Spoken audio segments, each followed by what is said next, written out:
Dyma ni'n gweld y gwobrau yn cael ei rhoi yn rhan ddeheuol y prif gylch. Yn wir. Gyda'r merlod Cymreig teip cob yr adran ec ac yn derbyn y wobr gyntaf yn ni. Mae gyda ni Justin Walters yn arddangos ar ran Dawn Groom, tir llawn Princess Tegan. Yn yr ail safle wedyn ni, ac yn derbyn yr hosglwm glas, Rhyd Eilian, un arall yn berchen i Mr Shane Rogers. Ac yn drydydd wedyn Richard Butler, Bryn Seon Gwenna.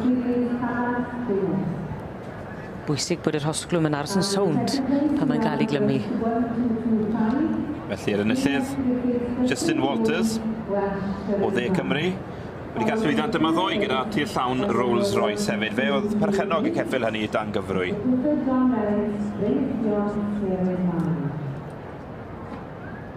And in fourth place,